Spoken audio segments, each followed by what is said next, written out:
So in chapter 87 of the Dragon Ball Super manga, Freeza touched down on planet Cereal out of nowhere, sent the antagonist straight to the other world, one-shotted Goku and Vegeta, all while unveiling his brand new Black Frieza transformation, displaying mortal power unseen in Universe 7. And then as soon as he came, he just disappears. And you know what? Not only was it hype as all hell, it actually makes perfect sense for Frieza's character if you take this transformation and how he attained it out of context. You see, it makes perfect sense for Freeza to want to take the first opportunity he could get to reclaim his place as Universe 7's mightiest mortal after decades of L's and L's and L's and L's. Black Frieza actually makes satisfying narrative sense if you look at it that way.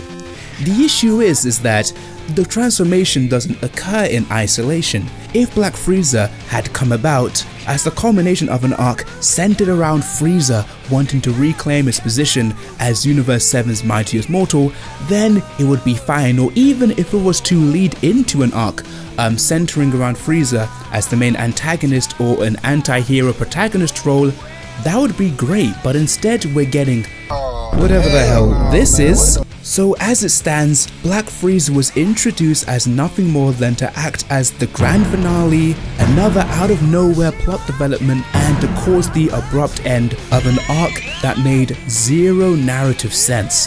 An arc that went so off the rails that it clearly forgot about its actual main protagonist. This guy. No, I mean this guy. Granolah the Survivor, the forgotten protagonist and the titular character of Dragon Ball's worst arc. So last year I made a video all about the Granolah arc and how I thought it had squandered its potential up to that point. My main issue with the arc was everything surrounding Granolah's wish. Like, it was too easy. All he had to do was collect 2 Dragon Balls. I know there was a blah blah blah 3 years left to live, but as I suspected a year ago, that turned out to have zero narrative weight. It didn't add to the stakes, it didn't add to the plot, it may as well not have been a factor to the wish. And Granolah's character himself didn't quite gel with me. I found his character to be quite passive. Although he was on a quest for revenge, his character wasn't that engaging. He was a bit passive in his own arc, and he had no chemistry with Goku and Vegeta. He acted more like a bratty teenager and less like the last of his race, a survivor on the quest for vengeance. But if you want a full recap on the arc, my boy Justin's Den released a great video summarizing the entire arc. Link down below if you want to check it out. So clearly I wasn't a fan of Granolah, and I even went as far as to call him Dragon Ball's worst antagonist, which in hindsight was a bit harsh, because after reading a whole bunch of the Dragon Ball Super manga to make this video, the worst antagonist is clearly Moro. Like, he's just pathetic and boring. And little did I know that Granolah was about to be replaced by an even worse antagonist, Gas from the Heeter gang, who were just transformed into Universe 7's mightiest warrior via the broken-ass Cerulean Dragon Balls. And Gas is going to be doing a lot of transformations, so be ready for that. Okay, so I'm gonna start back where I left off. The final act of the arc before it completely went off the rails. Granolah versus Gas. Now this fight has one core narrative problem that could easily be fixed. But before I get into that, let me offload a couple of nitpicks I have of the fight. Firstly, reading a fight where Goku and Vegeta are both on the sidelines and have been surpassed by 2 combatants who both wished to be the strongest in the universe kinda rubs me up the wrong way, since the core theme of Dragon Ball that I've always liked has been its theme of self-improvement. So I found myself kind of struggling to root for Granolah, since he's also a cheater just like Gas. But maybe I kinda coulda looked past this if there was some damn spectacle to the fight. Like, these two are supposed to be the strongest mortals in a universe where bottom tier characters can easily destroy planets. Their fight should look more like Beerus vs Champa, but instead it's nothing more impressive than a Namek Saga fight. but I will admit the paneling and choreography are pretty good at times. So with that out of the way, I can address the main narrative issue with this fight. It's unnecessarily bloated. To show you what I mean, let's run down the core beats of the fight. Firstly, Gas defeats Granolah. Goku then tags in to fight Gas in his place.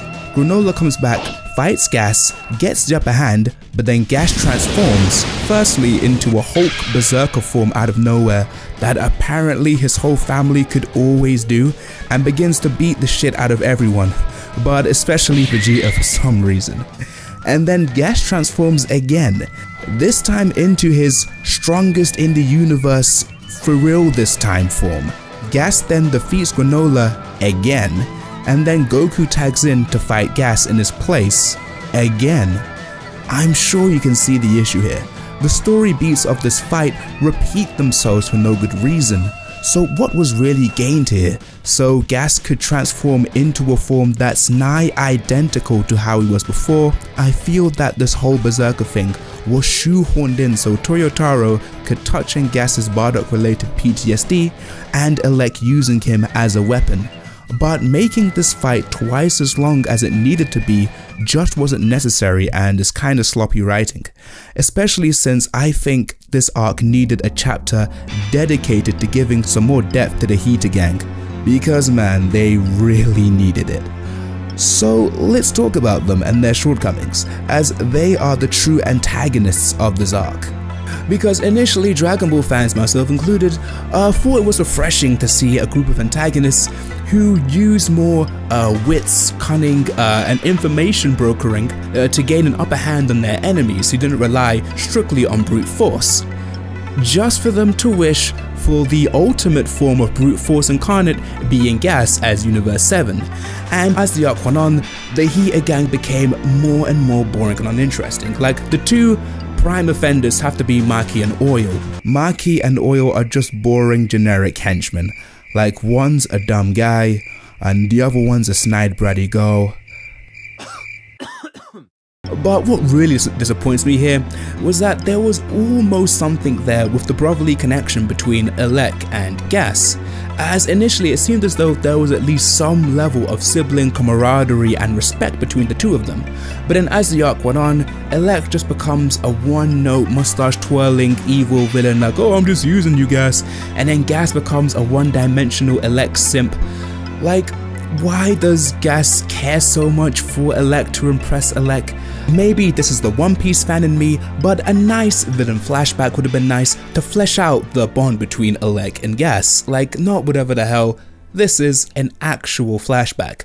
But going back to the fight, Elec has caused a flash through Granolah's back and the bounty hunter falls and he's down for the count, leaving Goku to reluctantly step back into the protagonist role.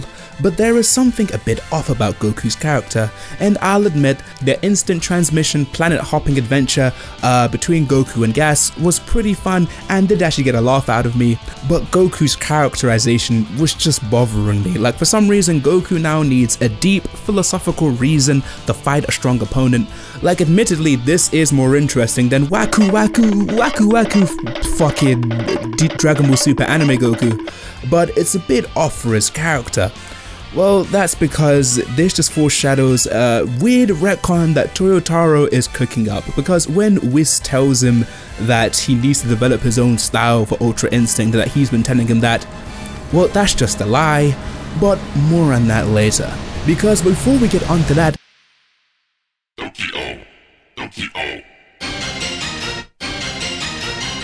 it's time for part 2 of the Bardock flashback, where the true protagonist of this arc returns, and not the cool, badass, blood-soaked bandana Toei Bardock from the 90s, the new, lame Toriyama Bardock, who doesn't even have like a headband at all. Like, he can't even compete. As it's here that we finally find out how Bardock defeated Gas. A revelation that's been teased for months. So fans were left speculating, like perhaps Bardock used a genius technique to exploit one of Gas's weaknesses against him, a technique that Goku could utilize in the present. But well, it turns out that all that happened was that Bardock pulled an Ichigo and just decided to get stronger and win because he needed to, I guess. So after all of that, Bardock just beats up Gas and blasts him, and he wins that way. Like, not to mention that Gas was stronger than him from the get-go, and even transformed twice, Bardock just powered up and smacked him up. I'm so sure that Toyotaro was this close to just having Bardock go Super Saiyan, and this whole thing, it just highlights another writing issue that Toyotaro has. I've noticed that for some reason, he likes to hype up plot developments that just have really unsatisfying payoffs. Like, remember Moro's third wish from the last arc? We were left to speculate for a month about what kind of wish would a millions-year-old planet-eating, god-fighting warlock wish for? Well, as it turns out, it was just for the dragon to release some prisoners to act as his fodder for the Z fighters. Like, can you even name any of these bozos? I sure can't. And there's even another tease in this arc about the Oracle Fish constantly talking about, oh, who's the strongest in the universe? Like, that's not properly resolved. It kind of is, but it is at the same time. Maybe it's Gohan. Who knows? What's canon anymore? Who knows? Whatever. And then there's the wish Bardock made. A wish that might just throw Goku's past, his character, and all of his struggles to better himself out the window. I'm not even going to touch that, lest this video be 1 hour plus. But I will say in my headcanon that the wish actually manifested itself not just in making sure Goku grew up well or grew up strong or thrive or whatever, but the wish manifested itself in Bardock's power boost, so he could defeat Gas, get back to planet Vegeta safely, and make sure Goku went off into space before the planet blew up. But that's just my headcanon. Like, that would make some satisfying narrative sense, but I'm not sure Toyotaro is capable of that. I know it sounds mean, but rereading this manga so many times for this video, he's not a good writer. I'm sorry to say. Okay, so what was the entire point of that flashback? Well, it turned out it was a lesson in Saiyan pride, because it turns out that apparently Goku and Vegeta lacked in Saiyan pride. Even though Goku went through an entire arc coming to terms with the Saiyan self and getting pride in that, even declaring himself the legendary Super Saiyan Son Goku, and being comfortable enough to introduce himself as Kakarot in the Dragon Ball Super Broly film, and Vegeta, this dude and his McDonald's arse hairline have never lacked Saiyan pride in a day in his goddamn life. So, I don't know, apparently Saiyan pride, or lack thereof, was the reason why Goku couldn't summon his fighting spirit against Gas, and was the reason why Vegeta was resigned to let Granolah kill him for some reason. Like, what the hell, what the fuck was that? So the Bardock flashback concludes, and Goku and Vegeta go up to square up against Gas. But you know what? Credit where it's deserved. The page with Goku and Vegeta powering up side by side is one of the hardest pages in all of Dragon Ball history, Toriyama's manga included. I want that shit on my fucking wall. But unfortunately, my praise doesn't last for very long. Okay, so Goku and Vegeta face off against Gas, and there's some pretty cool team up attacks as they fight with Gas, but unsurprisingly Ultra Ego, well, the evolved Ultra Ego, whatever, jobs as expected. It's Vegeta, you know what time it is. And then Goku unveils his brand new old Ultra Instinct. And let me just warn you that there's a big rant coming up here, as now it's a revelation that Goku is now using Ultra Instinct Saiyan or Ultra Instinct Omen as opposed to Mastered Ultra Instinct, so he can fight with his emotions at his back. And this is just a blatant retcon and a betrayal of Goku's character and martial arts mastery as established in the original source material. Firstly, this whole true Ultra Instinct Saiyan thing retcons the entirety of the efforts Goku went through in the Moro arc, as Goku's goal in that arc was to master Ultra Instinct to the extent that he could freely use it in battle after not having enough mastery over it to defeat Jiren in the Tournament of Power. So Goku trained with an angel, Mirus sacrificed his own life, and then Goku was able to tap into Mastered Ultra Instinct. And while fighting with Moro, he didn't mention anything about there being undue stress or strain on his body. In fact, it was Ultra Instinct Saiyan was the form that caused undue stress to Goku, as stated by Whis, and even in the prior arc, Mastered Ultra Instinct was also called True Ultra Instinct, so this right here is a blatant retcon. And you know how I mentioned the thing that Whis was talking about earlier being a lie? Well, that's because Toyotaro is just gaslighting us here. Because Whis never mentioned anything about Goku having to use his own style. The only thing he said, somewhat alluding to this, was when he was criticizing Goku's use of clones to try and trick Whis. When in actuality, the last thing Whis said to Goku was that he should be focusing on keeping his heart calm in battle so he can use Ultra Instinct in his base form, as keeping one's heart calm in battle is not an angel level technique. Hell, Goku learned the basics of this while training with Kami and Popo back when he was a kid, and he applied those teachings to the Super Saiyan transformation so he could create the mastered Super Saiyan Grade 4 form, wherein he could use Super Saiyan as a base form, the same principle that he's applying to Mastered Ultra Instinct and using that in his base form. But no, this is modern Dragon Ball and we can't acknowledge Goku as the martial arts master that he is. The franchise must be milked, Goku must relearn stuff he learned as a child, blah blah blah. This whole thing is like, imagine after all Goku went through to attain the Super Saiyan transformation in Namek, imagine if Goku just decided, nah, Super Saiyan ain't it, and then in the Android and Cell games went back to using Kaioken. So that is how dumb this True Ultra Instinct thing is. Ran over. Okay, so with his new whatever Ultra Instinct, Goku begins to get the upper hand on Gas, all until Gas transforms again. But then Granolah comes in with the save, as the bounty hunter is back, and with the aid of Vegeta, who just headbutts Gas to the ground. Like, how can you not love this guy? Goku uses his stronger, weaker, mastered Ultra Instinct Sasano to just throw Gas into space, and then Granolah blasts him with a super ray gun and Gas disappears like a fart in the wind. Also, you would think, as Gas is alive, because maybe Granolah held back and let him live on purpose, maybe? Because it turns out that Granolah's character has had a revelation. He no longer wants any kind of revenge. He invites the Heeter gang to leave the planet scot-free. So where did such a drastic character change come from? Well, earlier in the manga mentions that he heard of Bardock's story while he dreamt, and that shattered his entire worldview. Granolah's character development, the whole driving force for this arc, his need for vengeance, was resolved off screen and in a dream. This is just like that fucking Dr. Manhattan meme. His character development came to him in a dream. What? Like, this development is dumb on multiple levels. Not only does it come out of nowhere, but it's also a form of overcorrection to Granolah's character, as not wanting to kill anyone is one thing, but to let them get away scot-free is a whole other thing.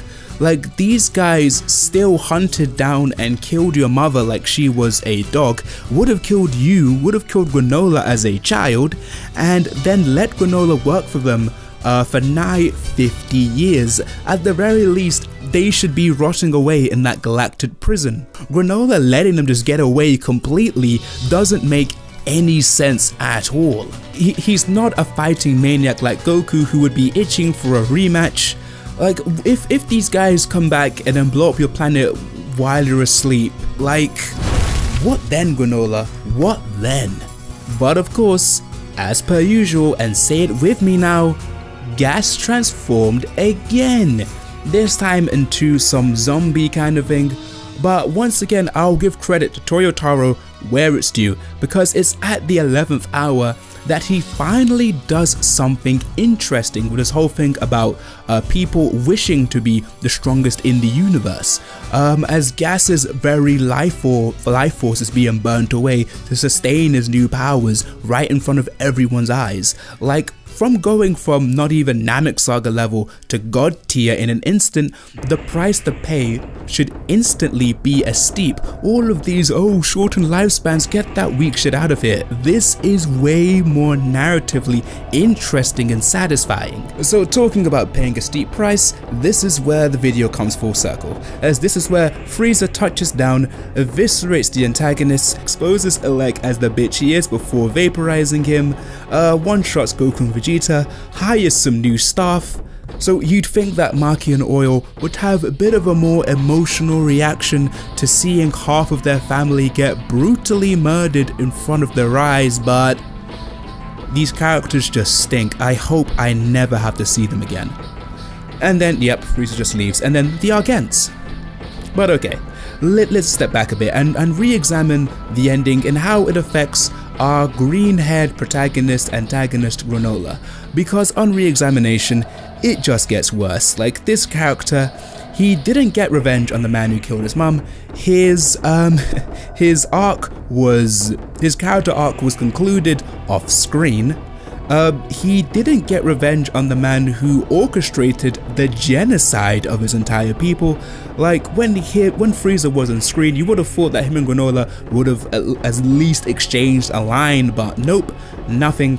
And he's actually still destined to die in a couple years, because Minato didn't mention anything about wishing away Granolah's powers before sealing the Dragon Balls forever. Vegeta even gives him that generic, oh, we'll meet again, perhaps fight someday, but that's not gonna happen, mate. Granolah the Survivor is not surviving this. By the end of the manga, Granolah is probably cold dead and in the ground. Okay, maybe I'm being a bit too hard on Toyotaro, as this isn't the only time in Dragon Ball Super where they try to put a positive spin on a straight up depressing, kinda dystopian, weird ending. As with the conclusion of the Future Trunks Goku Black Arc, Future Trunks' entire universe was destroyed, leaving him to live in an alternate universe where himself and his girlfriend Mai already exist. Wait a second, that's impossible! Seriously, what am I supposed to feel for these characters? It's not hope. They just make me feel sad. Maybe Black Frieza was just a necessary evil to put this entire arc to bed. So what really frustrates me about this arc is that it really had deeper narrative potential beyond the promising start it had, as by rereading it, I realized that the overarching theme of this entire arc was that of one's resolve, but it was just done badly for every single character.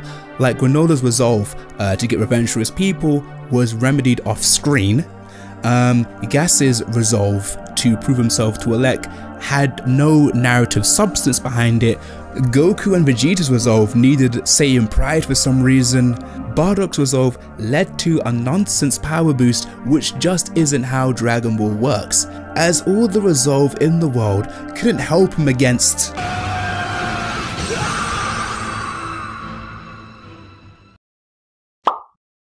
and then Frieza's resolve to be the strongest again apparently trumped everyone else's, even though it came out of absolutely nowhere. I hold out little hope for the newest arc of Dragon Ball, but I'm gonna read it anyway. So, Toyotaro, I hope you prove me wrong and I won't have to make a video like this again next year. Okay, I know this video was a bit negative and pessimistic and a bit sad, but hey, to uplift your spirit, check out my video here on why Dragon Ball's original manga ending was weird but perfect. Anyway, thank you guys so much for watching. Like and subscribe if you enjoyed, stay locked into the cage, and peace out.